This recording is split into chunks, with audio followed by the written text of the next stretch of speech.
नमस्कार दोस्तों, स्वागत है आपका आपके अपने YouTube चैनल जीएस जीनियस में। जैसा कि आप स्क्रीन पर देख रहे हैं, सिविल सर्विसेज क्रॉनिकल मार्च 2025 का संस्करण है। इसमें जनवरी 2025 का करंट अफेयर दिया गया है। इसके कई वीडियोस मैं ऑलरेडी जो है अपने चैनल पर अपलोड कर चुका हूं।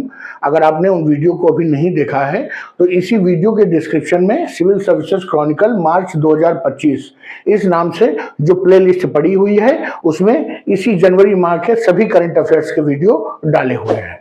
मित्रों, उसको आप जरूर देखिए। उसको देखने से आपका लाभ ये होगा कि जनवरी माह का समस्त करंट अफेयर आपका तैयार हो जाएगा। इसके अलावा मार्च 2025 के अलावा फरवरी 2025, जनवरी 2025 और दिसंबर 2024 की प्लेलिस्ट भी डिस्क्रिप्शन में पड़ी हुई है। तो मित्रों, उसी क्रम में आज मैं आपके समक्ष इस मैगजीन से जो कल्याणकारी योजनाओं वाला सेक्शन है उसको आपके समक्ष लेकर के प्रस्तुत हुआ हूं। उम्मीद करता हूं कि आप वीडियो पूरा देखेंगे।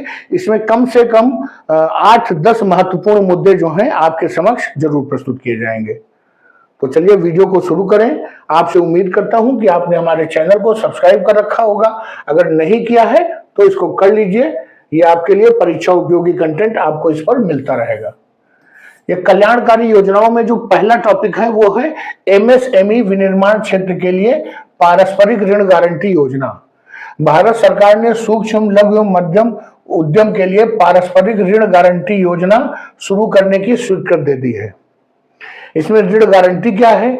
इस योजना के अंतर्गत उपकरण मशीनरी की खरीद के उद्देश्य से जो पात्र एमएसएमई हैं उनको 100 करोड़ तक के ऋण सुविधा राष्ट्रीय ऋण गारंटी ट्रस्ट कंपनी लिमिटेड द्वारा सदस्य ऋण संस्थाओं को 60% गारंटी कवरेज प्रदान किया जाएगा। इसमें सदस्य ऋण संस्थाएं क्या हैं? तो इसमें सभी अनुसूचित वाणिज्यिक बैंक, गैर बैंकिंग वित्तीय कंपनियां और अखिल भारतीय वित्तीय संस्थान आते हैं जो योजना के तहत राष्ट्रीय ऋण गारंटी ट्रस्ट कंपनी लिमिटेड के साथ पंजीकरण है। ये सभी जो है ऋण संस्थान है। इस योजना की विशेषताएं क्या है? इस योजना की विशेषताएं हैं कि ऋण प्राप्तकर्ता को वैध उद्यम पंजीकरण संख्या वाला होना चाहिए, तभी उसको इसका लाभ मिलेगा। और गारंटीकृत ऋण राशि 100 करोड़ रुपए से अधिक ना हो। परियोजना लागत भले अधिक हो लेकिन आप लोन 100 करोड़ से ज्यादा मत मांगिए। उपकरण मशीनरी की न्यूनतम लागत परियोजना का 75% होना चाहिए, अर्थात जो उपकरण और मशीनरी खरीदी जाए उसमें ज्यादा इन्वेस्ट करिए, बाकी फालतू कामों में कम इन्वेस्ट करिए। योजना के अंतर्गत 50 करोड़ रुपए तक के ऋण की चुकौती अवधि 8 वर्ष होगी, जिसमें मूल किस्त पर 2 वर्ष का जो है वो स्थगन अवधि होगी, अर्थात 2 वर्ष तक उसमें किस्त नहीं ली जाएगी। और 50 करोड़ से अधिक के जो ऋण हैं उनमें मूल किस्त की स्थगन अवधि पर विचार किया जा सकता है, ज्यादा भी बढ़ाया जा सकता है। गारंटी कवर हेतु आवेदन के समय ऋण राशि का 5% अंशदान के रूप में जमा करना पड़ेगा आवेदक को।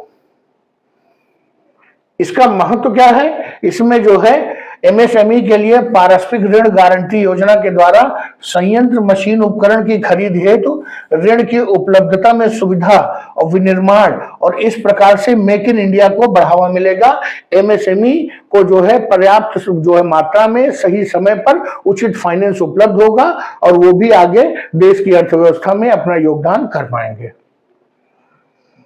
अगला टॉपिक जो है वो है ई श्रम, माइक्रोसाइट और व्यवसायिक कमी सूचकांक।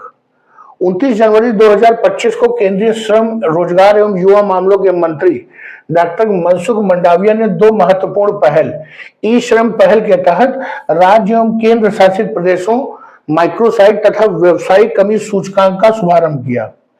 ये दोनों पहले जो हैं नई दिल्ली में राज्य केंद्र शासित प्रदेशों के श्रम मंत्रियों और सचिवों के साथ जो बैठक चल रही थी उसमें इनको शुरू किया गया है। अब इसमें जो पहली है वो है ई श्रम माइक्रोसाइट। इसको डिटेल में देखते हैं ये क्या है। यह ई श्रम माइक्रोसाइट सुविधा परिवर्तनकारी पहल है जिसका उद्देश्य यह सुनिश्चित करना है कि असंगठित श्रमिकों को राज्य और केंद्र सरकार के कार्यक्रमों तक, कल्याण कार्यक्रमों तक उनकी पहुंच सुनिश्चित हो सके। इससे न केवल श्रमिकों को सशक्त बनाया जाएगा बल्कि कल्याणकारी सेवा वितरण में पारदर्शिता और कुशलता भी आएगी। ये एक राज्य विशिष्ट डिजिटल प्लेटफॉर्म है जो राष्ट्रीय ई श्रम डेटाबेस के साथ जुड़ा हुआ है। इससे असंगठित श्रमिकों के लिए केंद्रीय और राज्य कल्याण कार्यक्रम, रोजगार के अवसर, कौशल विकास कार्यक्रमों आदि तक निर्बाध जो है वो उपलब्ध होगी, निर्बाध पहुंच उपलब्ध हो पाएगी। ये तो हो गया ई श्रम माइक्रोसाइट। और दूसरा जो इसमें व्यवसायिक कमी सूचकांक शुरू किया गया है वो क्या है उसको भी देखते हैं। तो ये व्यवसायिक कमी जो सूचकांक है वो श्रम बाजार की मांग और आपूर्ति का मिलान करता है। पूरे भारत में रोजगार के परिणामों में वृद्धि होगी। आईएलओ पद्धति और तिमाही पीएलएफएस डाटा के आधार पर ओएसआई कमी का सामना कर रहे व्यवसायों में नौकरी चाहने वालों के कौशल उद्योगों के मांग में अलाइनमेंट किया जाएगा। अर्थात किन किन क्षेत्रों में लेबर्स की कमी है, कामगारों की कमी है और कहां कहां पर उपलब्धता है, उस सब का डिटेल इसमें होगा। और जहां पर लोगों की कमी है वहां पर उस और लोगों को भेजा जाएगा।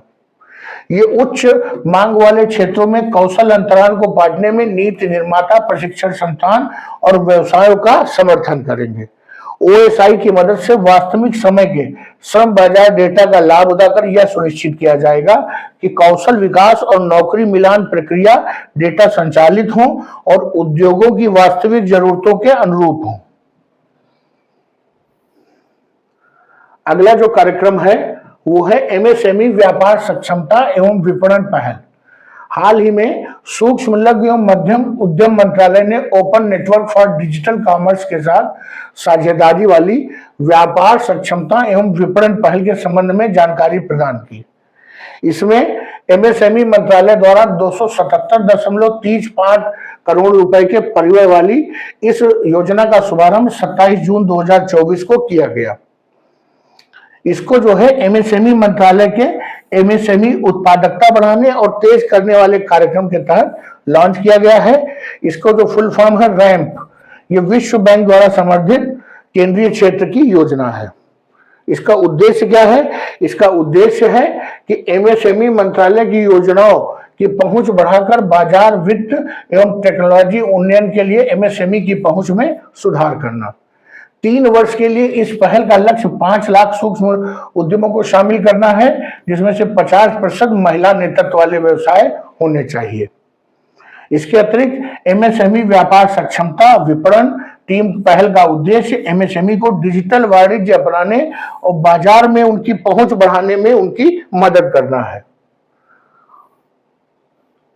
अब आइए देखते हैं open network for digital commerce, ONDC. यह वाणिज्य एवं उद्योग मंत्रालय के उद्योग एवं आंतरिक व्यापार संवर्धन विभाग की पहल है, जिसका उद्देश्य डिजिटल वाणिज्य का लोकतंत्रीकरण करना है। पारंपरिक प्लेटफॉर्मों के विपरीत ओएनडीसी क्रेता विक्रेता अनुपातों के अंतर संचालन को सक्षम बनाता है। अगला जो इसमें पॉइंट है कल्याणकारी योजनाओं में वो है भारत पोल पोर्टल।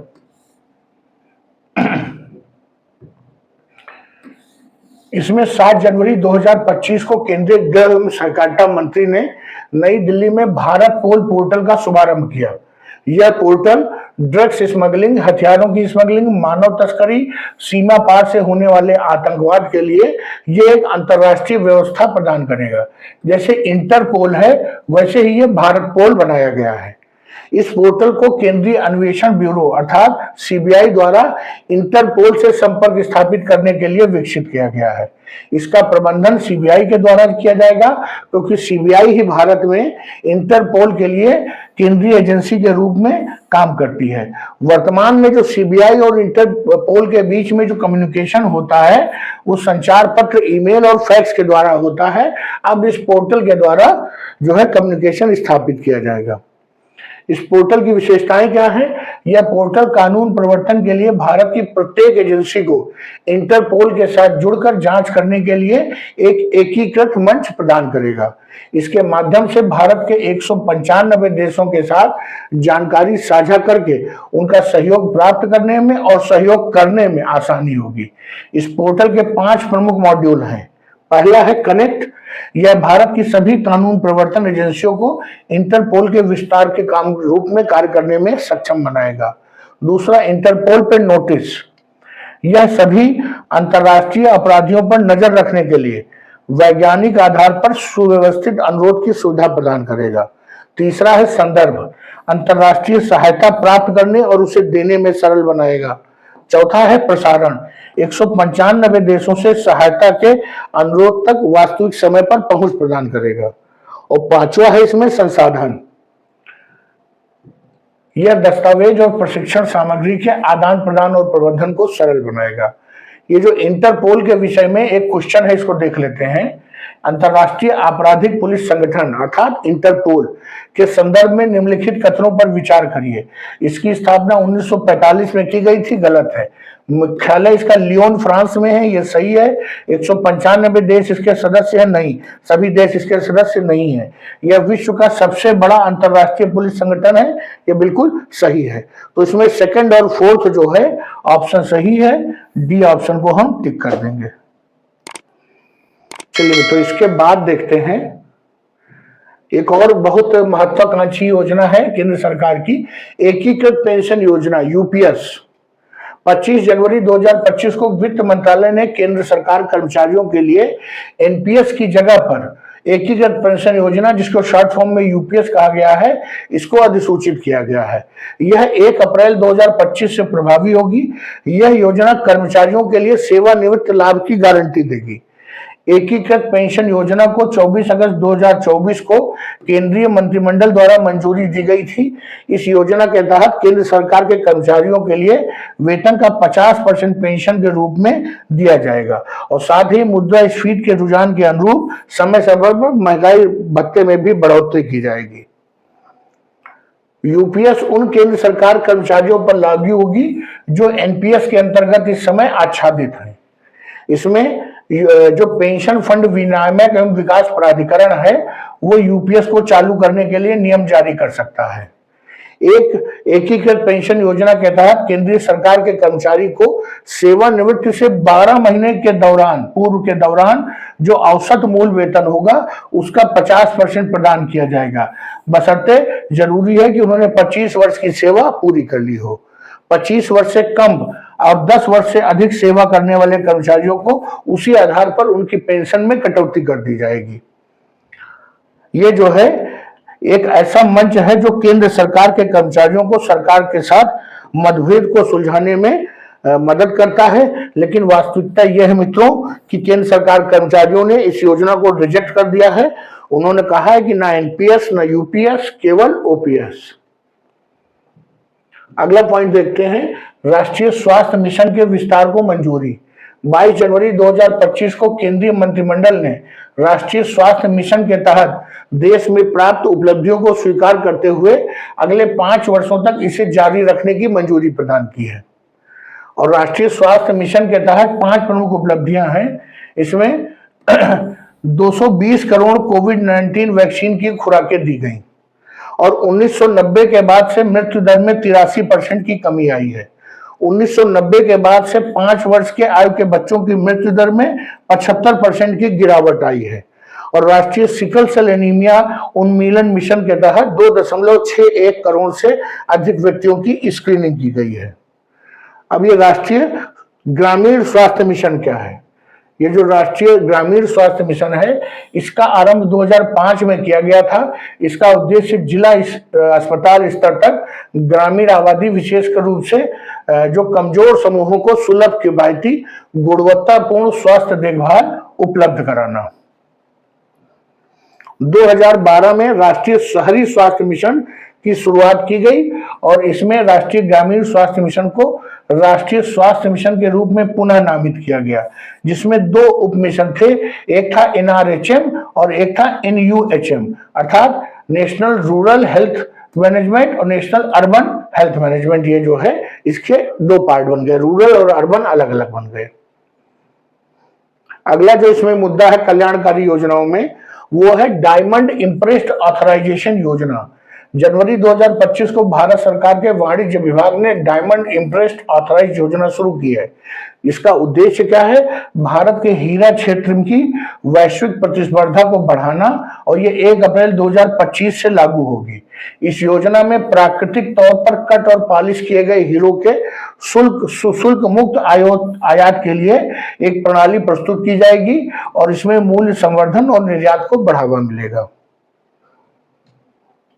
यह योजना जो है वो 1/4 कैरेट अर्थात 25 सेंट से कम वजन वाले प्राकृतिक तौर पर कट और पॉलिश किए गए हीरो को शुल्क मुक्त आयात की अनुमति देती है। इस योजना में 10% मूल्य संवर्धन के साथ निर्यात दायित्व अनिवार्य किया गया है।